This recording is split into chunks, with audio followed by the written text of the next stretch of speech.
Never Know. Today. Yeah, no, I refuse. I mean, I literally made a decision about 3 years ago. I think it was maybe a little less than 3 years ago, but I wasn't engaging with negativity on social media. Anything involving my name going forward will be positive. Mm-hmm. Why the fuck put anything else out into the universe, you know? Why attract anything else, you know? And why not inspire as much positivity as you can? I mean, I really believe that's the best impact you can make on someone, is to impact them positively and make them feel uplifted. Mm-hmm. And the highs are for celebrating the good times, but they're for so many people reached out to me like, I needed this. I was down, you know? And then when we get to the lows, which will come next, the lows aren't going to be some depressed music. It's going to be a guide of getting out of navigating the lows. So with that, this goes into this question. Alex asked us, this being a 3-part trilogy, the highs, the lows, the in-betweens, what order should we expect it in? And when are you planning the next drop?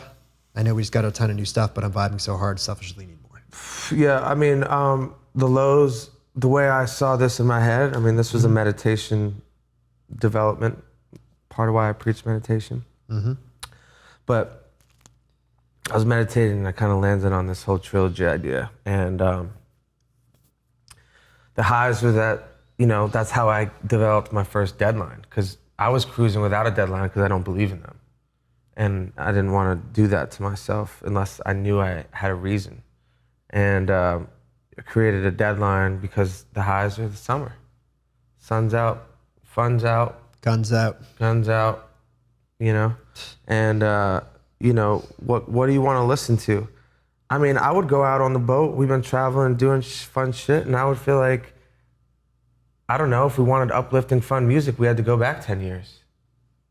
You know, whoever was on the aux had to go back 10 years, like, or had to, like, pick and choose out of a small group of songs that, like, uplift you, and nothing really modern and new, as you just said. I mean, unless it's country or, like, select EDM. Yeah. Not to say they don't exist, just, like, especially in the hip-hop genre. Yeah, I'm talking about pop and hip hop.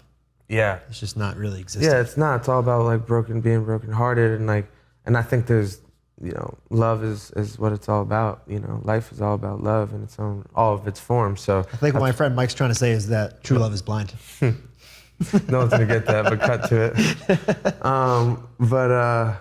Yeah, I mean, it was one of those things where it was such a no-brainer to go with the highs first, and it was such a no-brainer to drop it in the summer. So as I like literally arrived at that like at the beginning of the summer. So I was like, fuck, I hit Foley, I'm like, yo, album needs to come out before reasonably, you know, ASAP in the summer, but I still gotta work some things out, and I'm working on music still. And now you can see it on Instagram. People like, it's the soundtrack to their lives now, you know, like when they're on a boat, they play Blue Water. When they're hiking, they play Mountains. You know what I mean?